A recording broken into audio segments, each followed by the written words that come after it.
A gente tem que certificar que os valores exatamente correspondem ao que foi calculado do valor da receita. Então não houve, foi proposital, eu deixei proposital a divergência, que é para ver também como é que está a atenção de vocês. Obrigado pelo seu questionamento em relação a isso e peço aos outros também que estejam, na verdade, atentos em relação a isso. A gente sabe que os 15% vai dar os 150 mil, como foi muito bem colocado no seu fax.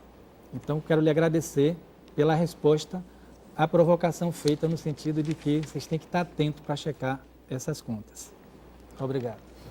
Ok, professor Vicente, muito obrigado. Ainda em cima desses 15%, temos uma pergunta aqui que nos chega de Abaré, de Rubens Pereira da Silva, ele é almoxarife, e eu passo para o doutor Evânio. Como atender a demanda da saúde com apenas 15% de recursos destinados a ela, do Fundo Municipal, principalmente para regiões de frequentes estados de calamidade pública, visto ainda ter que cumprir a Lei de Responsabilidade Fiscal?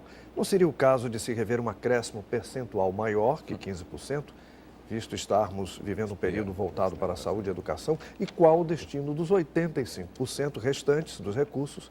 Existe maior prioridade do que a saúde e a educação? Bom, a pergunta é interessante, né? Na verdade, eu acho que está tendo uma confusão aí.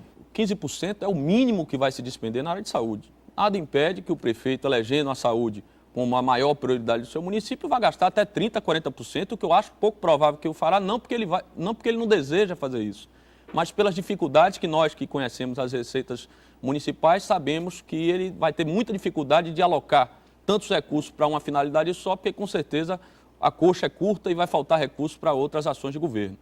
A solução para isso tudo, e eu concordo com você que a saúde é uma prioridade absoluta, assim como a educação, e nós sabemos que dessa forma, o máximo de prioridade que o gestor possa dar a isso tem que dar, mas a solução para isso tudo está exatamente um pouco naquela resposta anterior nossa. Seria buscar de outros entes de governo uma cooperação que possa fazer com que a saúde seja dada à saúde um destaque que ela merece, mas também poupando os municípios de gastar mais do que de fato já vem gastando, que é o mínimo de 15%. Ou seja, eu não entendo que não seria uma solução, seria uma dificuldade muito grande para os municípios ampliar esse percentual como mínimo, ou seja, os 15% já é um percentual bastante razoável, mas se buscar, aí sim, da União, uma cooperação maior através de um percentual equivalente, quem sabe também cobrar uma efetiva participação da CPMF, que é esse recurso que aí está, na composição dos gastos da saúde. Ok, obrigado, doutor Evânio. Agora vamos ao doutor Dourado, comentando, inclusive, que chegou mais uma pergunta com relação àquela questão das duas contas denominadas Fundo Municipal de Saúde, recursos próprios, para pagar despesas do fundo, ou por lei teria que ser obrigatoriamente uma conta. O professor Vicente esclareceu que elas devem ser separadas. E eu lhe passo então, professor Dourado, a pergunta do Djalma, que nos chega de Jequié. Ele diz que está participando do curso, é coordenador do Fundo Municipal de Saúde e tem algumas dúvidas que gostaria que fossem esclarecidas. 1. É lícito o repasse de recursos entre secretarias a título de remuneração por serviços prestados? No caso específico da saúde, os recursos para o pagamento dessa remuneração sairiam da contrapartida EC29? Não ficaria caracterizado aí a devolução dos repasses de mínimo 15%? E a outra questão, como o ICM se posiciona sobre o CNPJ próprio para as secretarias de saúde? Vamos responder o Djalma. Pois não, Edilton. Edilton, na verdade é o seguinte, aqui na Bahia, né? Creio que não só na Bahia, mas na Bahia, na verdade, nós temos um histórico em que o prefeito, ele centraliza a gestão, né? Essa forma de governo que nós temos, de centralizar, implica de que, mesmo quando veio a emenda 29, de que obriga de que todo gasto da saúde se dê através do fundo municipal, cujo gestor do fundo municipal não é o prefeito, e sim o secretário de saúde, há uma dificuldade porque o ordenador de despesa continua sendo, em muitos municípios, o próprio prefeito. Então, isso leva a uma certa dificuldade na gestão. A gente, então, precisaria caminhar para isso. Quando nós estávamos a elaborar a resolução atual que disciplina gasto saúde, nós chegamos, inclusive, a colocarmos isso, de que obrigatoriamente os gastos com saúde teria como ordenador de despesa o secretário de saúde. Mas aí houve uma certa, não resistência, mas ponderaram de que isso não poderia vir assim de uma forma tão direta, imediata. Então, mas já está, inclusive, isso sendo assim gestado dentro do tribunal, de que ao final desse ano vai ser baixado uma emenda a essa resolução, ou seja, para que a gente tenha no ano de 2008 já todas as despesas de saúde ordenadas pelo próprio secretário de saúde. O que o Djalma, um abraço para você aí em Jiquié, Djalma, o que o Djalma está a nos perguntar são aquelas despesas, tipo assim, por exemplo, eu posso, além da minha conta que eu tenho, né, lá de recursos próprios, dentro do Fundo Municipal de Saúde, eu posso utilizar uma outra conta para determinadas despesas que são necessariamente de saúde, ações de saúde, e computar esse valor para os 15%?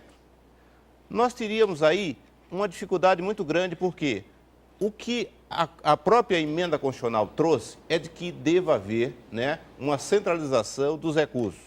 E que, para isso, tem que haver uma disciplina. Porque não é em qualquer lugar da administração que você vai ter gasto de saúde. Cada um com a sua própria função. A própria resolução, ela traz, no artigo 14, vocês dão licença que eu leia aqui, que é o seguinte, traz a seguinte redação: não serão considerados pelo tribunal como aplicação em ações e serviços públicos de saúde os recursos que não tenham sido aplicados através do Fundo Municipal de Saúde. Então, o próprio tribunal aqui está a dizer de que mesmo que a ação seja saúde, se a fonte de recurso foi utilizada de outra forma, a não ser dentro do próprio fundo, não será ele computada.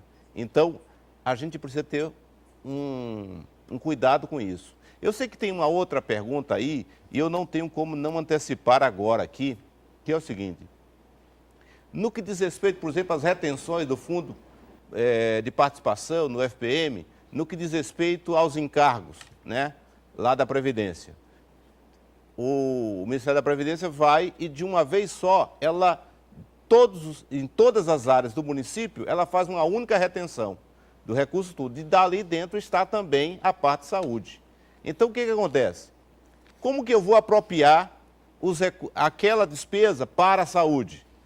Muitos têm questionado sobre isso, e agora, por exemplo, que nós estamos na fase de exame das contas de 2006, muitos têm dito: olha, eu não atingi, mas tem lá uma despesa que foi do INSS e que não foi computado. Não, é claro que pode ser computado, né? Você vai poder fazer, né, pegar essa despesa, pega a GPS, calcula nas folhas de pagamento da saúde quanto representa e pode apropriar, então, devolvendo o recurso, tirando do Fundo Municipal de Saúde e colocando na conta do FPM. Então, é possível, sim, utilizar as despesas, ou seja, repassar os recursos para a conta aonde aconteceu a despesa que era da saúde. É possível, sim.